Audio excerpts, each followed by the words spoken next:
We look forward to seeing what you do next, and hopefully it will generate less criticism. It will be more. It will be more because these guys are calling this film as a violent film. I want to tell them, I'll show them what violent film will be in the next. Sandeep, surely that's not how you...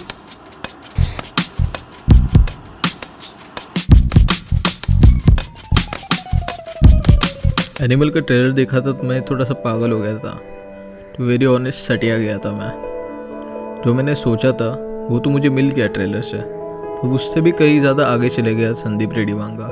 और ये मैंने expect नहीं किया था संदीप रेड्डी वांगा से। जैसे उनका film companion पे वादा था कि अगली मूवी इससे भी ज़्यादा ब्रूटल होगी, इससे भी ज़्यादा वायलेंट होगी, और तब मुझे देखना है कि लोगों का क्या रिएक्शन होगा। तब मुझे लगा था कि ये कुछ ना कुछ वायलेंट ही करेंगे, मेंटली होगा, फिजिकली होगा, पता नहीं।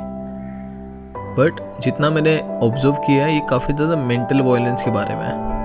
मुझे रणबीर कपूर का कैरेक्टर ऐसे लगता है कि उसे हर चीज़ में एक स्किज़ोफ्रेनिक अटैक आते रहते हैं, जस्ट बिकॉज उसके चाइल्डहुड का जो ट्रॉमा होता है, जो कुछ उसके डैड की तरफ से उसे मिला होता है, वो उसको आगे जाके एक मेंटल हेल्थ इशू देता है। और उसी मेंटल हेल्थ इशू की वजह से वो अपना घर छोड़ के निकल जाता है। उसकी संगत गलत हो जाती है, वो माफिया के साथ बैठने लगता है, गैंगस्टर बन जाता है, माफिया बन जाता है खुद। वो बन के जब वो वापस आता है उसके बाद की ये कहानी है।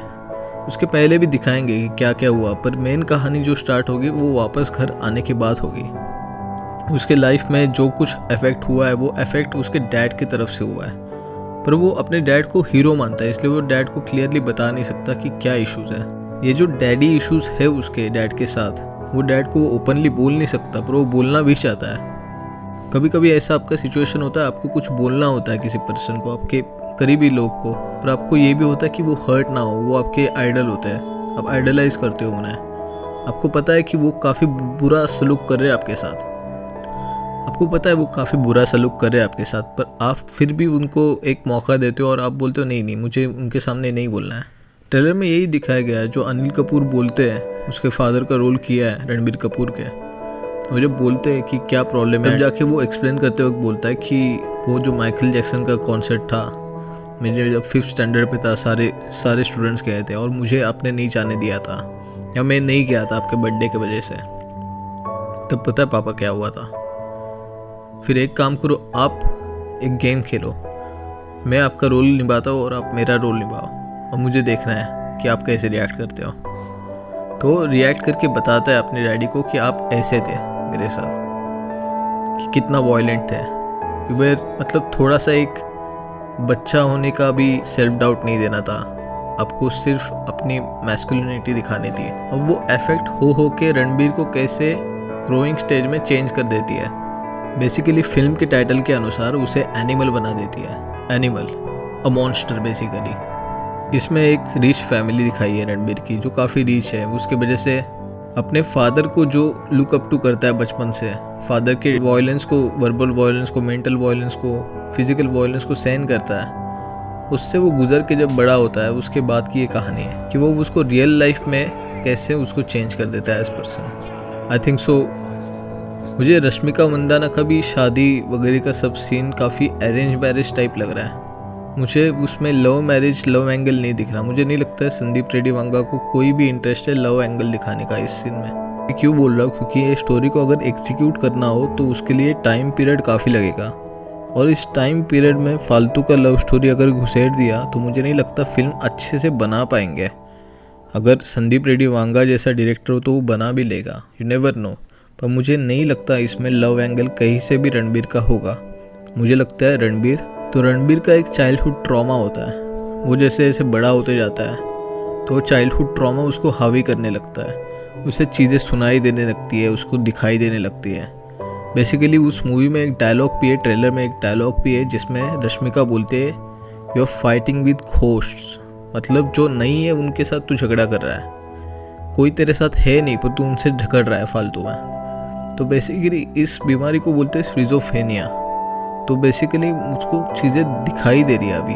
सो बेसिकली इस बीमारी को बोलते हैं स्किज़ोफ्रेनिया, जहाँ पे आपको सामने कोई ना भी होगा तो आपको दिखाई देने लगता है, आपका माइंड आपको कन्विंस कर देता है कि वो है।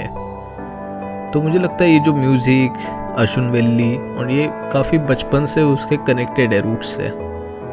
कि उसके दादाजी ने वो सुनाया हुआ गाना या कुछ, वो उसको बाद में याद आता रहता है। वो जो ट्रॉमा से वो जाता रहता है बचपन से, वो आंखें बड़ा होने के बाद उस पर हावी हो जाता है एक पॉइंट पे। वो घर छोड़ देता है। घर छोड़ने के बाद लोगों को लगता है जब वो वापस आएगा तो वो चेंज होगा, पर वो चेंज नहीं होता है। उसने वॉर डिक्लेयर कर दी है कि अभी मेरे डैड को अगर किसी ने खरोच भी कर दिए तो मैं उसकी ज़िंदगी बर्बाद कर दूंगा। उसको अपने डैड से एक्चुअली में बहुत ज़्यादा प्यार था, वो आइडलाइज करता था अपने डैड को।